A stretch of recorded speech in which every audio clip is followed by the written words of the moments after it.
കർത്താവിനെ കൂടെ നിർത്തണമെങ്കിൽ ഒരു 9 കാര്യം വേണം. കർത്താവിനെ വിട്ടു പിരിയണമെങ്കിൽ ഒരു കാര്യം മതി. ഇപ്പം നിങ്ങളൊരുത്തനോട് 2-3 ലക്ഷം രൂപ വസ്തു വിൽക്കുമ്പോൾ തരാം എന്നും പറഞ്ഞുകൊണ്ട് മാളെ കെട്ടിക്കാൻ വേണ്ടി മേടിച്ചു. എന്നിട്ട് വസ്തു നിങ്ങളുടെ അയൽവാസിന് മേടിച്ചതാണ്. എന്താ പറഞ്ഞിരിക്കണത്? മകളുടെ കല്യാണമാണ്, മനസ്സമ്മതത്തിന് കഴിഞ്ഞപ്പോൾ നമുക്ക് തരാമെന്ന് പറഞ്ഞ ആൾക്കാരുടെ കാര്യം കാശ് തന്നില്ല, അതുകൊണ്ട് എന്നെ സഹായിക്കണം, അല്ലെങ്കിൽ ഞാൻ കെട്ടിത്തൂങ്ങുമെന്ന് പറഞ്ഞാൽ മേടിച്ചിരിക്കണ പൈസ മേടിക്കണേ. പിന്നെ നമ്മൾ എന്തെല്ലാം കാര്യങ്ങളൊക്കെ പറയും. ഞാൻ കറണ്ട് കമ്പിയെ പിടിക്കും, അല്ലെങ്കിൽ പൊട്ടിത്തെറിക്കും എന്നൊക്കെ പറയും. അത് നിലയം വിളിച്ചൊക്കെ നമ്മൾ ഓട്ടോറിക്ഷ ഗിയർ ചേഞ്ച് ചെയ്യണ പോലെ 2nd ഗിയർ 3rd ഗിയർ എന്നൊക്കെ പറഞ്ഞ് നിലയം വിളിച്ച് കാശ് പിടിക്കും നമ്മൾ. അത് പ്രൊഫഷണൽ കരച്ചിലുകാരുണ്ട്, അവർ കാശ് വാങ്ങിക്കും. കാശ് വാങ്ങിച്ചിട്ട് തട്ടിപ്പുകാരുടെ പരിപാടി എന്ന് വെച്ച് കഴിഞ്ഞാൽ അവർ വസ്തു വിൽക്കുമ്പോൾ തരാമെന്നാണ് പറഞ്ഞിരിക്കണത്. ഇനി ഇവരെന്താ വിഷയമാണെന്ന് വെച്ച് കഴിഞ്ഞാൽ വസ്തു വിൽക്കുന്ന സമയത്ത് ഇവർ പറയും ഞാനൊന്ന് മകളെ കാണാൻ പോകണമെന്നും പറഞ്ഞ് പോകും. മകളുടെ വീട്ടിൽ പോകും. ശരിക്കും പറഞ്ഞാൽ മകളെ കാണാൻ പോണതല്ല, അന്ന് രജിസ്റ്റർ കച്ചേരിയിൽ വസ്തു വിൽക്കാൻ പോവുകയാണ്. അപ്പോൾ രാവിലെ ഇറങ്ങുമ്പോൾ നാട്ടുകാർ ചോദിക്കത്തില്ലേ നിങ്ങളെവിടെ പോണ്? അപ്പോൾ വസ്തു വിൽക്കാൻ പോകണം. ആ വസ്തു വിറ്റില്ല, അപ്പോൾ എൻ്റെ കാശ് കിട്ടുമല്ലേ. അവരെ അറിയിക്കാതിരിക്കാൻ വേണ്ടി നിങ്ങളെന്താ പറയണത്? തലേ ദിവസം എഴുന്നേറ്റും പറയും ഞാൻ എൻ്റെ മകളെ കാണാൻ പോകുമ്പോൾ മകളുടെ വീട്ടിൽ പോയി നിൽക്കും. ഇതിൽ അവിടുന്ന് രജിസ്റ്റർ കച്ചേരി വരും. അപ്പോൾ നിങ്ങളെന്താ ഉദ്ദേശിച്ചിരിക്കണത്? കാശ് കിട്ടുമ്പോൾ ഇവർക്ക് കൊടുക്കരുത്, താമസിക്കണം. അത് നമുക്ക് എന്ത് ചെയ്യണം? നമുക്ക് വേണമെങ്കിൽ 2 സെൻറ്റ് സ്ഥലം 5 സെൻറ്റ് സ്ഥലം വീടിൻ്റെ അടുത്ത് കൊടുക്കാമെന്ന് പറഞ്ഞ് അത് വാങ്ങിക്കണം തൽക്കാലം. അവളെ നമുക്ക് ചെറുവിരലെ നിർത്താം. ഈ ഒറ്റ കാര്യം മതി ക്രിസ്തു വിട്ടുപോകാൻ. ഈശോനെ കൂടെ നിർത്താൻ നമുക്ക് 9 കാര്യം ചെയ്തേണ്ടി വരും. പക്ഷേ ഈശോ വിട്ടുപോകാൻ വേണ്ടി ഈ ഒരൊറ്റ തരികിട പരിപാടി കാണിച്ചാൽ മതി, വിട്ടുപോയിക്കൊള്ളൂ. കാര്യം ഈ അനുഗ്രഹ തൊഴിലാളിയുടെ പ്രശ്നമെന്ന് പറയണത് അവൻ ഈശോ ഒരിക്കലും പ്രശ്നമല്ല, ഈശോനെ കൂടെ നിർത്തുന്ന ഒരു പ്രശ്നമല്ല. നമ്മുടെ കള്ളിൽ വള്ളക്കള്ളി വെള്ളം കയറാതിരുന്നാൽ മതി, വേറെ പ്രശ്നമൊന്നുമില്ല. അതുകൊണ്ട് തന്നെ ഡേറ്റി ഫെല്ലോസാണ് ഈ അനുഗ്രഹ തൊഴിലാളികൾ എന്ന് പറയുന്നത്. അവനൊരു വിഷയം വന്ന സുവിശേഷത്തെ നിരക്കാത്തൊരു തീരുമാനം എടുക്കും. ചതിവ്, വഞ്ചന, പറ്റിപ്പ്, മറ്റുള്ളവരുടെ കണ്ണിൽ പൊടിയിടുക, ഇങ്ങനെയുള്ള അഭ്യാസം കാണിക്കും. അതോടുകൂടി അവൻ്റെ കാര്യത്തിൽ തീരുമാനമാകും. കാര്യം എന്താ വെച്ചാൽ ഈശോ ചോദിച്ചൊരു ചോദ്യമുണ്ട്. നിങ്ങൾക്ക് ഈ ലോകത്തിലുള്ള ദൈവസങ്കല്പങ്ങളും ഈശോയും തമ്മിൽ വ്യത്യാസം അതാണ്. എന്താ? നിങ്ങൾക്ക് ആരിൽ എന്നിൽ പാപം ആരോപിക്കാൻ കഴിയും? അതാണ് വിഷയം. അപ്പം ആ ഒരു ഒറ്റ ചോദ്യം കൊണ്ട് മനുഷ്യരാശി ഒതുങ്ങിപ്പോയതാണ്. കൈ ചൂണ്ടാൻ പറ്റത്തില്ല കർത്താവിൻ്റെ നേരെ. അപ്പം അതുകൊണ്ട് തന്നെ നമ്മൾ ദൈവത്തിൽ നിരക്കാത്തൊരു തീരുമാനം വെച്ചുകൊണ്ടാണ് ഇരിക്കണമെന്നുണ്ടെങ്കിൽ ഇന്നല്ലെങ്കിൽ നാളെ കർത്താവിന് നിക്കക്കളി ഉണ്ടാകാതിരിക്കും, വിട്ടുപോകും. അപ്പം നമ്മുടെ മുമ്പിലുള്ള റിസ്ക് എന്താ? എന്ത് വില കൊടുത്തും കർത്താവിനെ കൂടെ നിർത്തുകയാണ്. അതെങ്ങനെ കൂടെ നിർത്തണമെങ്കിൽ എന്ത് ചെയ്യണം?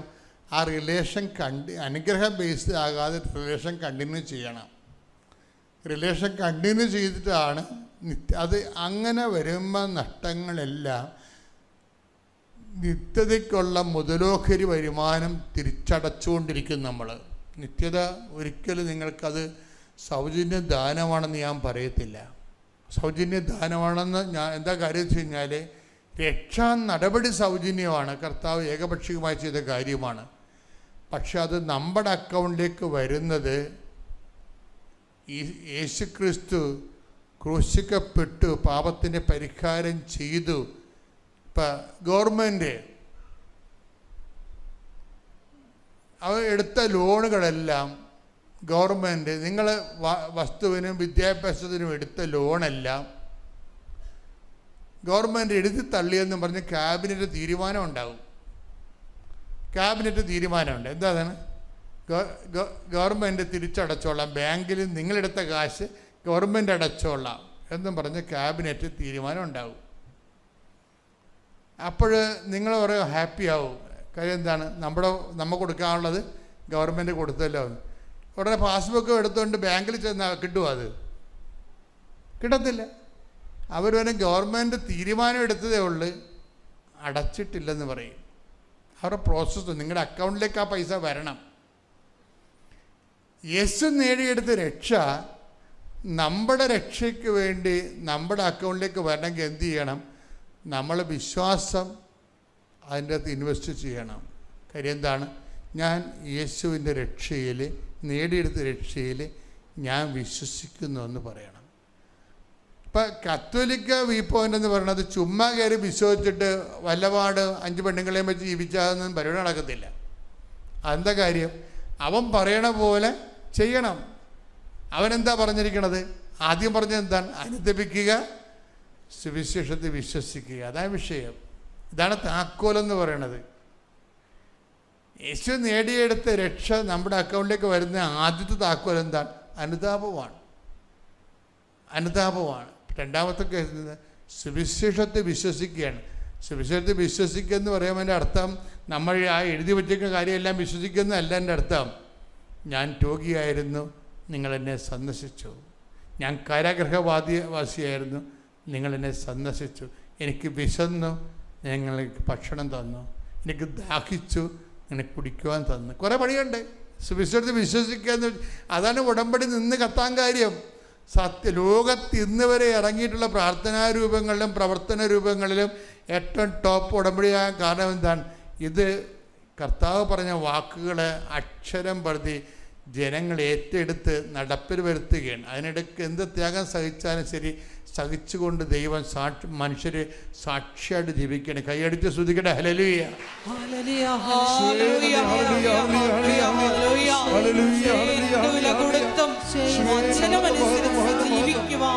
ഈ ആരാധനയിലൂടെ ഞങ്ങൾക്ക് അധിക അഭിഷേകം നൽകണമേ. ഹല്ലേലൂയ, ഹല്ലേലൂയ.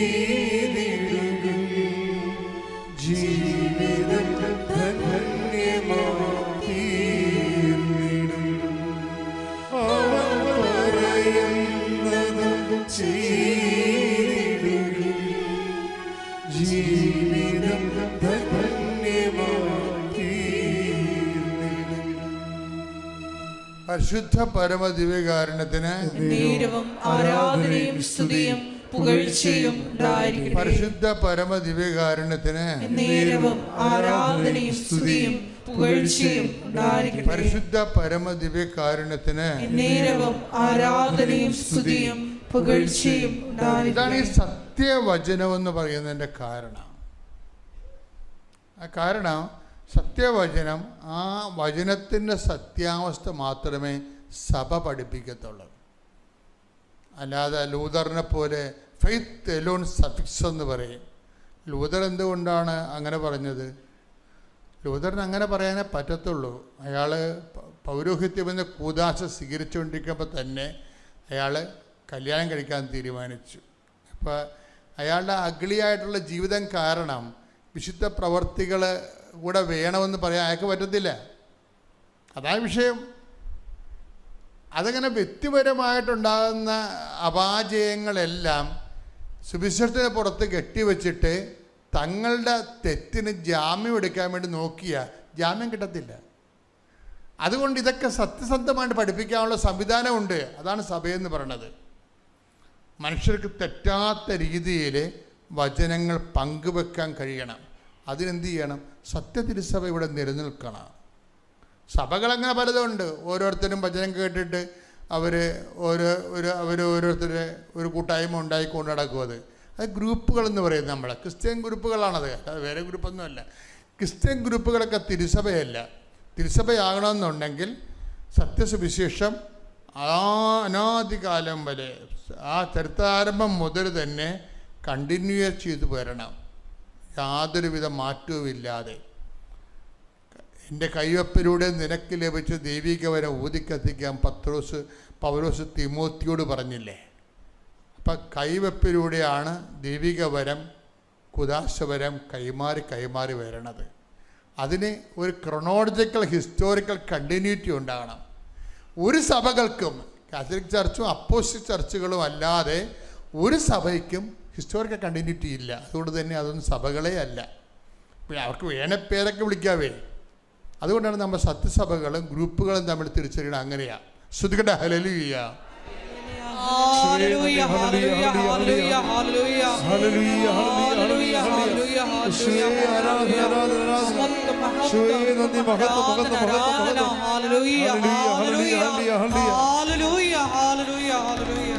മാതാവ് പ്രത്യക്ഷപ്പെട്ട ഈ മണ്ണിൽ വന്ന് സാക്ഷ്യം പറയാൻ സഹായം ലഭിച്ചതിന് കർത്താവ് യേശു ക്രിസ്തുവിനും പരിശുദ്ധ അമ്മ മാതാവിനും 1000 നന്ദി സമർപ്പിക്കുന്നു. എൻ്റെ പേര് ഗോകുല കൃഷ്ണൻ. ഞാൻ വരുന്നത് കൊല്ലത്തു നിന്നാണ്. ഞാൻ 4 വർഷത്തിന് മുന്നേ ഉടമ്പടി എടുത്തതാണ്. ഉടമ്പടി എടുത്ത് ജർമ്മനിയിൽ പോകാൻ വേണ്ടിയിട്ടായിരുന്നു അന്ന് ഉടമ്പടി എടുത്തത്. ഇവിടെ വന്ന് സാക്ഷ്യം പറഞ്ഞിട്ട് പോയതാണ്. അപ്പം ഞാൻ ജർമ്മനിയിൽ മാസ്റ്റേഴ്സ് ഇൻ ഫൈനാൻഷ്യൽ മാത്താണ് പഠിക്കുന്നത്.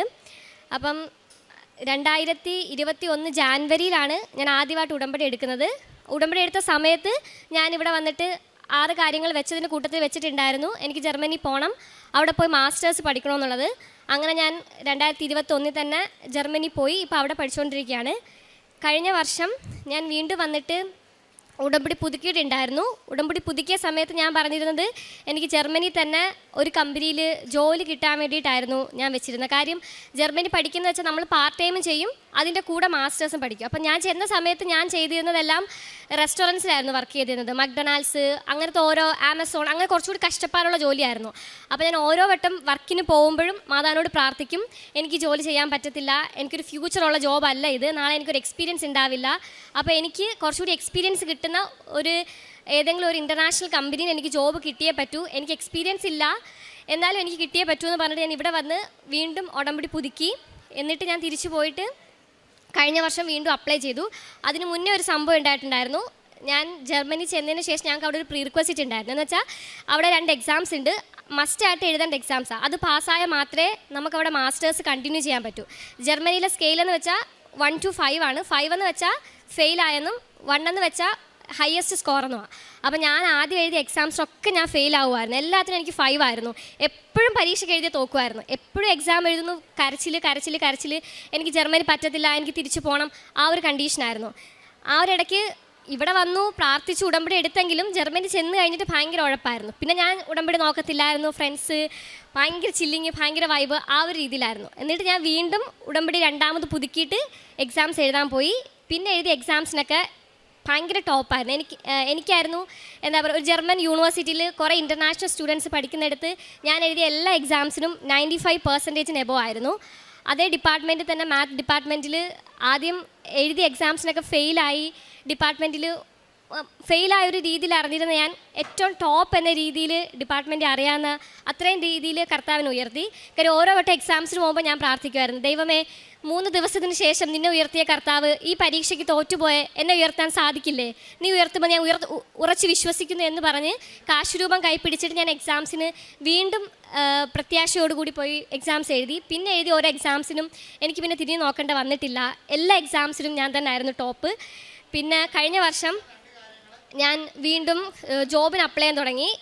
ജോബിനൊക്കെ റിജക്ഷൻ ആയിരുന്നു. കാര്യം ജർമ്മൻ ലാംഗ്വേജ് എനിക്കറിയില്ല, ഞാൻ പഠിക്കുന്നത് ഇംഗ്ലീഷിലാണ്, പ്രൊഫസേഴ്സ് എല്ലാം ഇംഗ്ലീഷിലാണ് സംസാരിക്കുന്നത്. അതുകൊണ്ട് ഞാൻ ജർമ്മൻ ലാംഗ്വേജ് കൂടുതൽ കോൺസെൻട്രേറ്റ് ചെയ്തിട്ടേ ഇല്ല, ഇംഗ്ലീഷ് മാത്രമേ എനിക്ക് അറിയുള്ളൂ. അപ്പം ഒരു ജർമ്മൻ കൺട്രി ആയതുകൊണ്ട് അവിടുത്തെ ലാംഗ്വേജ് അറിയാത്തതുകൊണ്ട് എനിക്ക് ജോബ് കിട്ടുന്നില്ലായിരുന്നു. ഞാൻ പിന്നെ ഓരോ ആപ്ലിക്കേഷൻസിലും ഉപ്പിട്ട് പ്രാർത്ഥിച്ച് മാതാവിൻ്റെ എണ്ണ കുരിശ് വരച്ച് അങ്ങനെ ഓരോ ജോബിനും അപ്ലൈ ചെയ്യാൻ തുടങ്ങി. അപ്പോൾ എന്നോട് ഫ്രണ്ട്സ് പറയുമായിരുന്നു, നിനക്ക് പെട്ടെന്ന് കിട്ടില്ല, മിനിമം ഒരു 6 months എങ്കിലും വേണം നമുക്കൊരു ഇൻറ്റേൺഷിപ്പോ ജോബോ ജർമ്മനിയിലൊക്കെ കിട്ടാൻ. ഞാൻ പറഞ്ഞു, എനിക്ക് എന്തിനാണ് 6 മാസത്തിൻ്റെ ആവശ്യം? കർത്താവ് യേശുക്രിസ്തു ഞാൻ വിശ്വസിക്കുന്നുണ്ടെങ്കിൽ കർത്താവ് എന്തുകൊണ്ട് എനിക്ക് 6 മാസം നീട്ടിത്തരണം? 1 മാസം കൊണ്ട് അല്ലെങ്കിൽ 2 മാസം കൊണ്ട് എന്തുകൊണ്ട് എനിക്ക് ജോബ് തന്നൂടാ? ആ ഒരു വിശ്വാസത്തിലും ആ ഒരു പ്രാർത്ഥനയിൽ ഞാൻ മാതാവിനോട് പറഞ്ഞു, 6 മാസമൊന്നും എനിക്ക് കാത്തിരിക്കാൻ പറ്റത്തില്ല, ഇപ്പം തന്നെ 1.5 കൊല്ലം കഴിഞ്ഞു, എനിക്ക് എന്താണെങ്കിലും 1 മാസത്തിനുള്ളിൽ ജോബ് കിട്ടിയേ പറ്റൂ എന്ന വിശ്വാസത്തോടു കൂടി ഉപവാസം എടുത്ത് ഞാൻ വീണ്ടും പ്രാർത്ഥിച്ചു. അങ്ങനെ ഒരു കമ്പനിയിൽ എനിക്ക് ഇപ്പം ഞാൻ ജോയിൻ ചെയ്തിട്ട് 8 months ആയി. റിമോട്ടായിട്ട് എനിക്ക് ഒരു ഇൻ്റർനാഷണൽ കമ്പനിയിൽ ഫൈനാൻസ് ഡിപ്പാർട്ട്മെൻറ്റിൽ ഫൈനാൻസ് അനലിസ്റ്റായിട്ട് ജോബ് കിട്ടി. അങ്ങനെ ജോബ് കിട്ടിക്കഴിഞ്ഞപ്പോൾ തന്നെ ഞാൻ മാതാവിനോട് ഓരോ വട്ടം ജോസഫ് അച്ഛൻ്റെ പ്രാർത്ഥന എല്ലാ ചൊവ്വാഴ്ച കേൾക്കുമ്പോഴും എനിക്ക് ഭയങ്കര ആഗ്രഹമായിരുന്നു ഇവിടെ വന്നിട്ട് അഖണ്ഡ ജപമാലയെ കൂടണം എന്നുള്ളത്. പക്ഷേ കഴിഞ്ഞ മാസം എനിക്ക് 7-ാം തീയതി ആയിരുന്നു എൻ്റെ തീസിസിൻ്റെ ഫൈനൽ സബ്മിഷൻ. പക്ഷേ കുറച്ച് ടഫായിട്ട് ടോപ്പിക്കായിരുന്നു. ഞാൻ പഠിച്ചത് മാത്സ് ആണെങ്കിലും ഞാൻ വർക്ക് ചെയ്ത് കുറച്ചുകൂടി ആർട്ടിഫിഷ്യൽ ഇൻ്റലിജൻസിൻ്റെ ഫീൽഡായിരുന്നു, ഈ ഇമേജ് സൂപ്പർ റെസൊല്യൂഷൻ. അപ്പോൾ എനിക്ക് ഭയങ്കര ഡിഫിക്കൽട്ടായിരുന്നു ആ ഒരു ടാസ്ക്. കോഡിങ്ങും അത്ര എനിക്കറിയില്ല, പൈത്തണും കുറച്ചുകൂടി ബാക്കിലോട്ടാണ്. അതുകൊണ്ട് അവർ തന്ന ഡെഡ് ലൈനിൽ എനിക്ക് സബ്മിറ്റ് ചെയ്യാൻ പറ്റിയില്ല. അതുകൊണ്ട് 7th എനിക്ക് സബ്മിറ്റ് ചെയ്യാൻ പറ്റില്ല. അവർ വീണ്ടും എക്സ്റ്റെൻഡ് ചെയ്ത് 21st വെച്ചു. അപ്പോൾ എനിക്ക് മനസ്സിലായി 21st സബ്മിറ്റ് ചെയ്തിട്ട് എന്തായാലും 25ാം തീയതിയിലുള്ള അഖണ്ഡ ജപമാലയ്ക്ക് എനിക്ക് വരാൻ പറ്റില്ല. അപ്പോൾ ഞാൻ മാതാവിനോട് പ്രാർത്ഥിച്ചു. കാര്യം നമ്മൾ ഫോറിന് നാട്ടിലേക്ക് വരുമ്പോൾ നമ്മുടെ ആഗ്രഹം നാട്ടിൽ വന്ന് കുറേ ഫുഡ് കഴിക്കണം, കുറേ ഫ്രണ്ട്സിനെ കാണണം, നമ്മൾ ഏറ്റവും കൂടുതൽ മിസ് ചെയ്യുന്നത് അതായിരിക്കും. അപ്പോൾ ഞാൻ മാതാവിനോട് പ്രാർത്ഥിച്ചു, നാട്ടിൽ വന്നിട്ട് എനിക്ക് ഇഷ്ടപ്പെട്ട ആഹാരം കഴിക്കാൻ പറ്റിയില്ലെങ്കിലും എനിക്കിഷ്ടപ്പെട്ട എൻ്റെ ഫ്രണ്ട്സിനെ പോയി കാണാൻ പറ്റിയില്ലെങ്കിലും മാതാവേ, നിൻ്റെ അഖണ്ഡ ജപമാലയ്ക്ക് എനിക്ക് പങ്കെടുക്കാൻ സാധിക്കണമേ, ആ ഒരു കാരുണ നീ എന്നോട് കാണിക്കണമേ, നിൻ്റെ കാരുണ്യത്തിൽ മാത്രമാണ് ഞാൻ ജീവിക്കുന്ന ഒരു പ്രാർത്ഥന ഞാൻ വെച്ചിട്ടുണ്ടായിരുന്നു. 21ാം തീയതിയിലായിരുന്നു എൻ്റെ ഫൈനൽ സബ്മിഷൻ. പക്ഷേ ഒരു 15ാം തീയതി ആയപ്പോഴത്തേക്ക് ഞാൻ സബ്മിറ്റ് ചെയ്തു. പക്ഷേ ടിക്കറ്റ് എടുക്കാൻ എനിക്ക് ഭയങ്കര കൺഫ്യൂസ്ഡ് ആയിരുന്നു. കാര്യം എനിക്ക് വരണമെന്നുണ്ടെങ്കിലും ദൈവത്തിൻ്റെ ഹിതമാണോ, ദൈവഹിതമാണോ, ദൈവ പദ്ധതിയാണോ എന്ന് എനിക്ക് ഉറപ്പില്ലായിരുന്നു. അപ്പം ഞാൻ കുറച്ച് ടഫായ രീതി മാതാവിനോട് പറഞ്ഞു, എങ്ങനെ പോയാലും ടിക്കറ്റിന് ഒരു 19,000 രൂപ അങ്ങോട്ടും ഇങ്ങോട്ടും ആവും. പക്ഷേ ഞാനൊരു 30,000 രൂപയ്ക്ക് താഴെ ടിക്കറ്റ് കിട്ടിയാൽ മാത്രമേ വരുള്ളൂ. അങ്ങനെ വരുവാണെങ്കിൽ ഞാൻ വിശ്വസിക്കും മാതാവിൻ്റെ ഹിതമാണ് ഞാൻ വരണമെന്നുള്ളത്. അങ്ങനെ ഞാൻ ടിക്കറ്റ് നോക്കുമ്പോൾ ഒന്നും റേറ്റ് കുറവില്ലായിരുന്നു. ഞാൻ വിചാരിച്ചു ഓക്കെ എങ്കിൽ പിന്നെ പോകണ്ടാന്ന്. പക്ഷേ പെട്ടെന്നൊരു ദിവസം ടിക്കറ്റ് റേറ്റ് കുറഞ്ഞു. ഞാൻ പെട്ടെന്ന് ടിക്കറ്റ് എടുത്തു. എൻ്റെ കൂടെ എൻ്റെ അനിയത്തിയും അവിടെ ജർമ്മനിയിൽ നഴ്സിങ്ങിന് പഠിക്കുകയാണ്. അവളും നേഴ്സായിട്ട് വർക്ക് ചെയ്യുകയാണ്. അവളും ഇവിടുന്ന് ഉടമ്പടി എടുത്തിട്ട് ജർമ്മനിയിൽ നേഴ്സായിട്ട് വർക്ക് ചെയ്യാൻ വന്ന ആളാണ്. അപ്പോഴത്തേക്ക് അവളും ഞാനും കൂടി പെട്ടെന്ന് ഇങ്ങോട്ട് വന്നു. 25ാം തീയതി രാത്രി ഞങ്ങൾ അഖണ്ഡ ജപമാലയ്ക്ക് വരാൻ വേണ്ടി എല്ലാം തയ്യാറായി കിടന്നു. പിറ്റേ ദിവസം എണീറ്റപ്പോൾ എൻ്റെ അനിയത്തിക്ക് ഭയങ്കര വയ്യാഴ്മയായിരുന്നു. അവൾക്ക് ജപമാലയിൽ അറ്റൻഡ് ചെയ്യാൻ പറ്റിയില്ല. പക്ഷേ എനിക്ക് വരാൻ പറ്റി. രാവിലെ ഞാനിവിടെ എത്തി, അഖണ്ഡ ജപമാലയ്ക്ക് പോയി. അപ്പോൾ ഞാൻ നോക്കിയപ്പോൾ കുറേ ആൻറ്റിമാരും കുറേ ചേച്ചിമാരും ഒക്കെ ഭയങ്കര സ്പീഡിൽ അങ്ങ് ഓടിപ്പോകും. അപ്പോൾ എൻ്റെ വിചാരം ജപമാലയ്ക്ക് ഇങ്ങനെ നമ്മൾ ഫസ്റ്റ് ഓടി പോകണം. എനിക്ക് കറക്റ്റ് അറിയില്ല. അപ്പോൾ ഞാൻ ആദ്യത്തെ ഒരു മണിക്കൂർ ജോസഫ് അച്ഛനൊക്കെ മുന്നിൽ കാണുമെങ്കിൽ പിന്നെ അവിടെ പോയി മാതാവിനെ തൊട്ടുമുത്താം എന്ന് വെച്ച് സ്പീഡിൽ നടന്ന് പോവാം. കുറേ കഴിഞ്ഞപ്പോൾ എനിക്ക് മനസ്സിലായി ഇത്രയും സ്പീഡ് നടന്നിട്ട് കാര്യമില്ല, എത്തിപ്പെടത്തില്ല. എനിക്ക് തന്നെ ഭയങ്കര ഗിൽറ്റ് തോന്നി. ഞാൻ മാതാവിൻ്റെ അടുത്ത് അഖണ്ഡ ജപമാലയ്ക്ക് വന്നിട്ട് ആത്മാർത്ഥമായിട്ട് ഒരു കൊന്ത പോലും ചൊല്ലാതെ ഞാനിങ്ങനെ പരേഡിന് പോകുന്ന പോലെ ഇത്രയും സ്പീഡിൽ പോകുന്ന എന്തിനാന്നുള്ളൊരു വിഷമം തോന്നിയിട്ട് പിന്നെ ഞാൻ ആരുടെയും കൂടെ ഓടാൻ നിന്നില്ല. ഞാൻ പിന്നെ പതിയെ ജപമാല എത്തിച്ച് പതിയെ ഓരോ ജപമാലയും മാതാവിനോട് ആത്മാർത്ഥമായി എത്തിച്ചിട്ട് ഭയങ്കര ചൂടായിരുന്നു. അപ്പോൾ ഞാൻ മാതാവിനോട് പറയുന്നുണ്ട്, മാതാവ് ഇത് ഭയങ്കര ചൂടാണ്, പക്ഷെ കുഴപ്പമില്ല, എൻ്റെ പൂർവികരായ ശുദ്ധീകരാത്മാക്കൾക്ക് വേണ്ടി ഞാൻ സമർപ്പിച്ചുകൊള്ളുകയാണ്, അവർക്ക് നീ മോചനം നൽകണമേ, ഈ ചൂടും ഈ കഷ്ടപ്പാട് ഞാൻ സഹിച്ചോളാം. അങ്ങനെ ജപമാല എത്തിച്ച് മാതാവിൻ്റെ അടുത്തെത്തി. തിരിച്ചു പോകാൻ സമയത്ത് ബസ്സൊന്നും കിട്ടിയില്ല. പിന്നെ തിരിച്ച് നടന്നു. അപ്പോൾ തിരിച്ച് നടന്ന് ഞാൻ പറഞ്ഞു ഇതും കുഴപ്പമില്ല, ഞാൻ തിരിച്ച് ആലപ്പുഴ വരെ നടക്കേണ്ടി വന്നാലും എനിക്ക് ഒരു പരാതിയുമില്ല മാതാവേ, എനിക്ക് പ്രത്യേകിച്ച് ഒന്നും വേണ്ട, ഇനി നാളെ ഒരു ഫുൾ ടൈം ജോബ് കിട്ടുമോ അങ്ങനത്തെ ഒരു കാര്യങ്ങളും ഞാൻ മാതാവിനോട് ചോദിച്ചിട്ടില്ല. ഞാൻ എപ്പോഴും ചോദിക്കുന്നത് കർത്താവേ, നിന്നിലേക്ക് എന്നെ ഏറ്റവും കൂടുതൽ അടുപ്പിക്കണമേ, നിൻ്റെ ഏറ്റവും പ്രിയങ്കരിയായ ദാസിയാക്കി എന്നെ മാറ്റണമേ, അങ്ങനെ തന്നെ ആയിരുന്നു പ്രാർത്ഥിച്ചത്. അങ്ങനെ തിരിച്ച് അവിടുത്തെ ചർച്ചയിൽ നിന്ന് വീണ്ടും ആലപ്പുഴയ്ക്കൊരു എനിക്ക് എത്ര കിലോമീറ്റർ എന്നറിയില്ല, വീണ്ടും തിരിച്ച് ജപമാല ചൊല്ലി തിരിച്ച് വരുന്ന വഴിക്കും ചൊല്ലിയാണ് നടന്നു വന്നത്. പിന്നെ ഒരു ബസ് കിട്ടി വീട്ടിലെത്തി കഴിഞ്ഞപ്പോഴത്തേക്ക് ഞങ്ങൾ ഇവിടുന്ന് കുറേ വണ്ടിയൊക്കെ വിട്ടിട്ടുണ്ടായിരുന്നു കൊല്ലത്തുനിന്ന്. പക്ഷെ ഞാൻ അറിഞ്ഞിട്ടില്ല. അവരൊക്കെ എന്നോട് പറഞ്ഞിട്ടുണ്ടായിരുന്നു അവരൊക്കെ രാത്രി 9 മണിക്കാണ് ബ്ലോക്കായിട്ട് എത്തിയത്. അപ്പോൾ ഞാൻ ആലോചിച്ച് തിരിച്ച് നടന്നിട്ടാണെങ്കിലും ഞാൻ വീട്ടിലൊരു 4 മണി 5 മണിയൊക്കെ ആയപ്പോഴത്തേക്ക് എത്തി. അപ്പോൾ ഞാൻ മാതാവിനോട് പറഞ്ഞു കുഴപ്പമില്ല, എൻ്റെ പദ്ധതിയല്ല കർത്താവെ, നിൻ്റെ പദ്ധതി നടപ്പാക്കട്ടെ എന്ന്. അപ്പോൾ എനിക്ക് ഏറ്റവും കൂടുതൽ പറയുന്നത് എൻ്റെ വിദ്യാഭ്യാസത്തിൻ്റെ മേഖലയിൽ കർത്താവ് തന്ന വലിയ അനുഗ്രഹങ്ങളും അതുപോലെ തന്നെ ആത്മീയമായി എത്രത്തോളം എനിക്ക് വളരാൻ സാധിച്ചു എന്നുള്ള കാര്യമാണ്. ഇന്ന് ഞാനിപ്പോൾ വീണ്ടും വന്നിട്ട് ഉടമ്പടി പുതുക്കിയപ്പോൾ എനിക്ക് 6 കാര്യങ്ങൾ എഴുതണം. പക്ഷേ എനിക്ക് എഴുതാനൊന്നുമില്ല. കാര്യം തന്ന കർത്താവിന് വയറ് നിറയ്ക്കാൻ അറിയാം. ഞാൻ എന്താണ് ചോദിക്കേണ്ടത്, എന്താണ് ഞാൻ എഴുതേണ്ടതെന്ന് എനിക്ക് അറിയത്തില്ല. കാര്യം എനിക്കറിയാം നാളെ എനിക്കൊരു ജോബോ അല്ലെങ്കിൽ അത് കഴിഞ്ഞ് എന്താണോ എനിക്ക് വേണ്ടതെന്നുള്ളത് കർത്താവിന് വലിയൊരു പദ്ധതി എൻ്റെ മേളിലുണ്ട്. ഞാൻ ഭയങ്കരമായിട്ട് പ്ലാൻ ചെയ്ത് ഇത് പഠിക്കണം ഇത് ചെയ്യണം എന്നൊക്കെ ചെയ്ത് വെക്കും. പക്ഷേ ദൈവം അതിലും മേളിലുള്ള വലിയ വലിയ കാര്യങ്ങളായിരിക്കും എനിക്ക് വേണ്ടി ചെയ്യുന്നത്. അതുകൊണ്ട് എനിക്ക് 6 കാര്യങ്ങൾ എന്ത് എഴുതുന്നത് ഭയങ്കര കൺഫ്യൂഷൻ. ഞാൻ പിന്നെ ഒരു 3-4 കാര്യം എന്നെ വിശുദ്ധീകരിക്കണമേ, എന്നെ കർത്താവിലേക്ക് കൂടുതൽ അടുപ്പിക്കണമേ, അങ്ങനത്തെ കുറച്ച് കാര്യങ്ങൾ എഴുതിയത്. അതുപോലെ ജർമ്മനി നിൽക്കുമ്പം ഭയങ്കര ടെംപ്റ്റേഷൻസാണ്. കാര്യം നമ്മൾ ഒറ്റയ്ക്കാണ് താമസിക്കുന്നത്, നമ്മുടെ കൂടെ ഫാമിലി ഒന്നുമില്ല. അപ്പം ഞാൻ കൂടുതലും കർത്താവിനോട് പറയും, കർത്താവ് ഇതെൻ്റെ കൊച്ചു പ്രായമാണ്, എനിക്ക് 10-25 വയസ്സേ ഉള്ളൂ. അപ്പം എനിക്കിപ്പം വേറെ ഒരു കാര്യത്തിലേക്ക് കോൺസെൻട്രേറ്റ് ചെയ്യാതെ കൂടുതലും കർത്താവിലേക്ക് അടുക്കാൻ വേണ്ടി എൻ്റെ ഈ ഒരു യൂത്ത് തൈത്തായിട്ട് ഞാൻ കർത്താവിന് സമർപ്പിച്ചുകൊള്ളുവാണ്. കർത്താവ് എനിക്ക് വേറെ ഒന്നും വേണ്ട, നിന്നെ എനിക്ക് പൂർണ്ണമായിട്ടും സ്വന്തമാക്കാൻ എനിക്ക് സാധിക്കണം എന്ന് ഞാൻ കർത്താവിനോട് പറഞ്ഞ് എന്നെ തന്നെ പൂർണ്ണമായി സമർപ്പിച്ച് ഓരോ ദിവസവും കർത്താവിനെ സമർപ്പിച്ചുകൊണ്ട് പ്രാർത്ഥിച്ച് ജീവിക്കാൻ എനിക്ക് സാധിക്കാറുണ്ട്.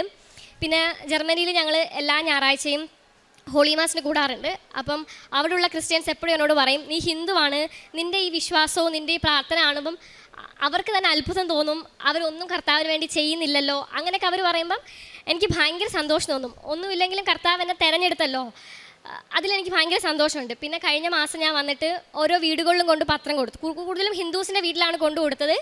എൻ്റെ ഇൻറ്റൻഷൻ ഇത്രയേ ഉണ്ടായിരുന്നുള്ളൂ, ഏകദൈവമായ സത്യക്രിസ്തുവിനെ അവരും അറിയണം, അവരും അതിൽ വിശ്വസിക്കണം, അവരും രക്ഷ പ്രാപിക്കണം എന്നൊരു ആഗ്രഹത്തോടു കൂടി ഓരോ വീട്ടിലും കൊണ്ട് ഞാൻ പത്രം കൊടുത്ത് പ്രാർത്ഥിച്ചു.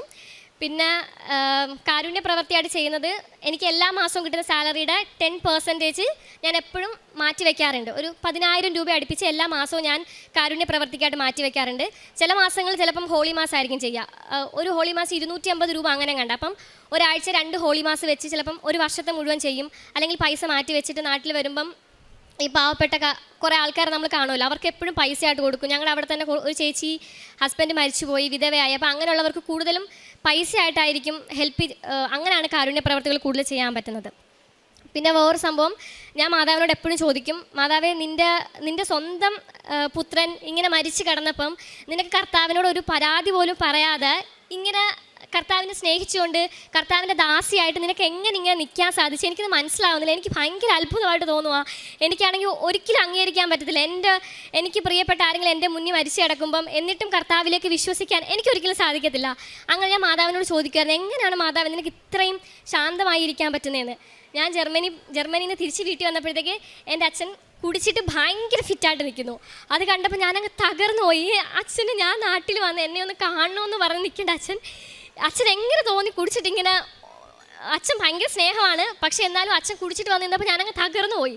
പക്ഷേ കഴിഞ്ഞ 2 ആഴ്ചകൾ ജോസഫ് അച്ഛൻ്റെ മോർണിംഗ് പ്രെയറിൽ ഡെയിലി ബ്രെഡിൽ ജോസഫ് അച്ഛൻ എപ്പോഴും പറയും, ആദ്യം നിങ്ങൾ ജോർദാനിലായിരിക്കും, പതിയെ നിങ്ങൾ മരുഭൂമിയിലേക്ക് എത്തും. ആ സമയത്ത് നിങ്ങൾ എന്തായിരിക്കും, കുറച്ചുകൂടി വീക്കാവും. പിന്നെ നിങ്ങൾ പരിശുദ്ധാത്മാവിനാൽ ശക്തി പ്രാപിക്കും.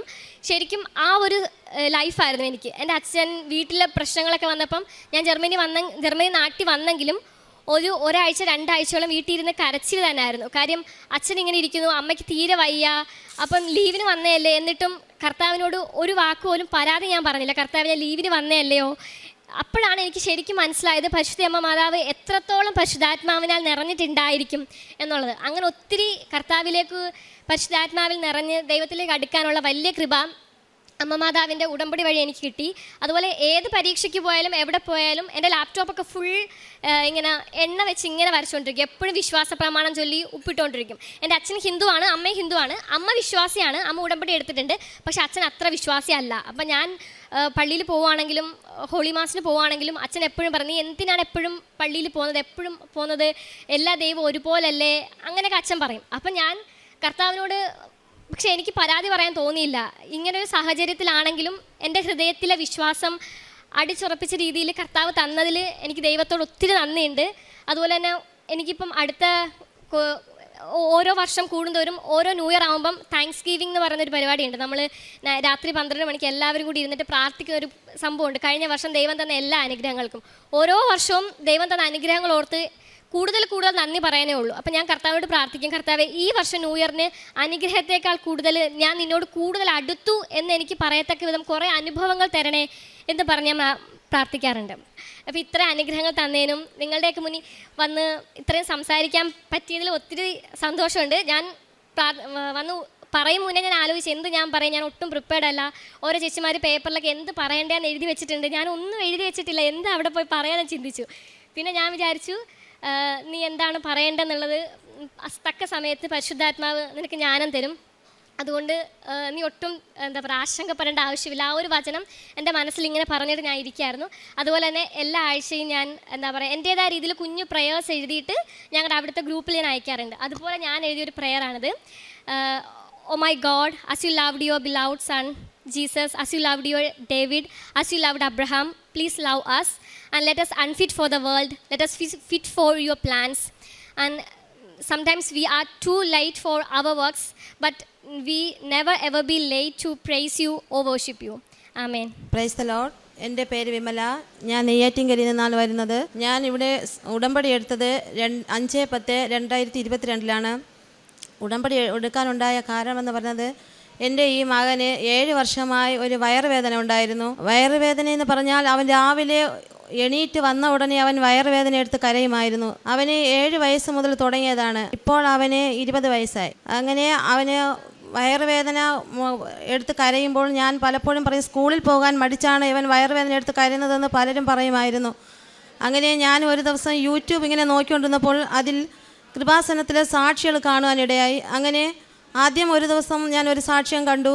പിറ്റേ ദിവസമായപ്പോൾ വീണ്ടും അതിങ്ങനെ വന്നുകൊണ്ടിരിക്കുകയായിരുന്നു. അങ്ങനെ കണ്ടുകൊണ്ടിരുന്നപ്പോഴാണ് ഞാൻ വിചാരിച്ചു, ഇവിടെ വന്ന് ഉടമ്പടി എടുത്താൽ എൻ്റെ മകന് സൗഖ്യം കിട്ടുമെന്ന് ഞാൻ വിചാരിച്ച് അങ്ങനെ അവൻ്റെ പപ്പയുമായി ഇവിടെ വന്ന് ഉടമ്പടി എടുത്തു. ഉടമ്പടി എടുത്ത് വീട്ടിൽ പോയിട്ട് ആ ഉടമ്പടി തൈലം അവൻ്റെ വയറ്റിൽ കുരിശ് വരച്ച് പ്രാർത്ഥിക്കുകയും തേൻ കഴിക്കാൻ കൊടുക്കുകയും ചെയ്തു. അന്ന് മുതൽ ഇന്ന് വരെ അവൻ രാവിലെ എണീക്കുമ്പോൾ അവന് വയറുവേദന എന്ന് പറഞ്ഞ് ഞാൻ കേട്ടിട്ടില്ല.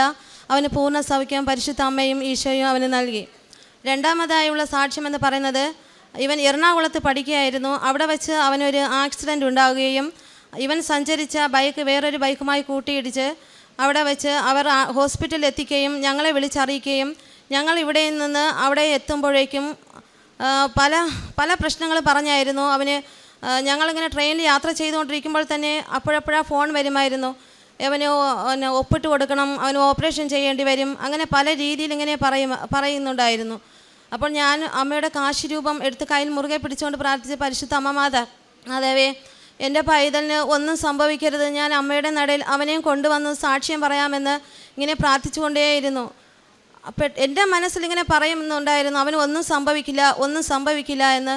എന്നാൽ ഫോൺ കോൾ വരുമ്പോൾ ഓരോരുത്തരും പറയും അവൻ്റെ ഹെഡ് ഇഞ്ചുറിയാണ്, അവന് ഓപ്പറേഷൻ ചെയ്യേണ്ടി വരുമെന്ന് ഇങ്ങനെ പലരും പല രീതിയിൽ ഇങ്ങനെ പറഞ്ഞുകൊണ്ടേയിരുന്നു.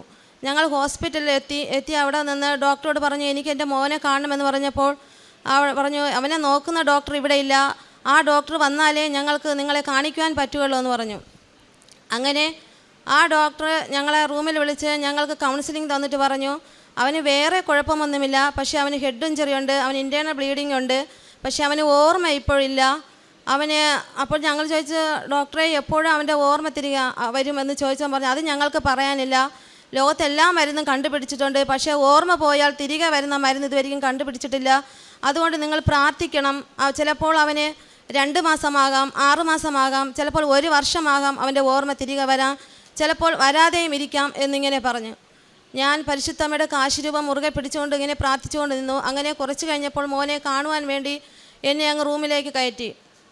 ഞാൻ ഉടമ്പടി തൈലവുമായി ചെന്ന് അവൻ്റെ നെറ്റിയിൽ കുരിശ് വരഞ്ഞ് പ്രാർത്ഥിച്ച് അമ്മയുടെ കാശിരൂപം അവൻ്റെ തലയിൽ വെച്ച് പ്രാർത്ഥിച്ച്, പരിശുദ്ധ അമ്മ മാതാവേ, അവൻ്റെ ഓർമ്മശക്തി എത്രയും പെട്ടെന്ന് അവന് തിരിച്ചു നൽകണമേ, അമ്മയുടെ നടയിൽ വന്ന് ഞാൻ അവനെയും നിർത്തി അമ്മയുടെ മുമ്പിൽ സാക്ഷ്യം പറഞ്ഞോളാം എന്ന് നേരുകയും 1 വർഷമാകുമെന്ന് പറഞ്ഞത് സ്ഥാനത്ത് 1 മാസമായപ്പോൾ തന്നെ അവൻ്റെ ഓർമ്മശക്തി പഴയതുപോലെ അവന് തിരിച്ചു വരികയും അവൻ്റെ ആരോഗ്യം അവന് പഴയതുപോലെ അവന് തിരികെ കിട്ടുകയും ചെയ്തു. പരിശുദ്ധ അമ്മയ്ക്കും തിരുക്കുമാനും 1000 നന്ദി പറയുന്നു. അതുപോലെ തന്നെ എൻ്റെ രണ്ടാമത്തെ മകന് +2 പരീക്ഷ എഴുതിക്കൊണ്ട് ഇരുന്ന സമയമായിരുന്നു. അവൻ്റെ വിജയത്തിന് വേണ്ടി ഞാൻ ഇവിടെ വന്ന് ഉടമ്പടി എടുത്തിരുന്നു. അവനും ഉന്നതമായ വിജയം നൽകി. പ്രേക്ഷിത പ്രവർത്തനം എന്ന് പറയുന്നത്, ഞാൻ ഇവിടെ നിന്ന് പത്രം വാങ്ങിക്കൊണ്ട് ചെന്ന് ഞങ്ങൾ പള്ളികളിലും ഹോസ്പിറ്റലുകളിലും ഞങ്ങൾ കൊടുക്കുമായിരുന്നു. ഹോസ്പിറ്റലിൽ അതുപോലെ കാരുണ്യ പ്രവൃത്തി ചെയ്യുമായിരുന്നു. ഞങ്ങളുടെ ഹോസ്പിറ്റലിൽ ഊണ് കൊടുക്കുമായിരുന്നു. പിന്നെ ഞങ്ങളുടെ മുമ്പിൽ ആര് വന്നാലും ഞങ്ങളെ കൊണ്ട് പറ്റുന്ന രീതിയിലുള്ള സഹായം ഞങ്ങൾ ചെയ്യുമായിരുന്നു. ആത്മീയ കാര്യത്തിൽ എന്ന് പറഞ്ഞാൽ ഞങ്ങളുടെ കുടുംബങ്ങൾ ഒത്തിരി സമാധാനം അനുഭവിപ്പാനും അതുപോലെ ഞങ്ങൾക്ക് പ്രാർത്ഥിക്കുവാനും കുടുംബ പ്രാർത്ഥന മുടക്കം കൂടാതെ ചൊല്ലുവാനും രാവിലത്തെ പ്രത്യക്ഷീകരണ പ്രാർത്ഥനയും സന്ധ്യാസമയത്തെ പ്രാർത്ഥനയും ഞങ്ങൾക്ക് ചൊല്ലുവാനും മക്കൾ ഒരുമിച്ചിരുന്ന് പ്രാർത്ഥിക്കുവാനും വേണ്ട അനുഗ്രഹം തന്നു. ബൈബിൾ വായിക്കുവാനും ഞാൻ പലപ്പോഴും ചിന്തിച്ചിട്ടുണ്ട് എനിക്കൊരു സമ്പൂർണ്ണ ബൈബിൾ വായിച്ച് തീർക്കണമെന്ന്. പക്ഷേ എനിക്കൊരിക്കലും സാധിച്ചിട്ടില്ല. ഞാൻ ഉടമ്പടി എടുത്ത അന്ന് മുതൽ ഞാൻ ബൈബിൾ വായിക്കുന്നത് ഞാൻ 3 പ്രാവശ്യം സമ്പൂർണ്ണ ബൈബിൾ വായിച്ച് തീർക്കുകയും ഇപ്പോൾ 4ാമത്തെ പ്രാവശ്യം ഞാൻ വായിച്ചുകൊണ്ടിരിക്കുകയും ചെയ്യുന്നു. തന്ന എല്ലാ അനുഗ്രഹത്തിനും അമ്മയ്ക്കും ഈശോയ്ക്കും 1000 നന്ദി പറയുന്നു.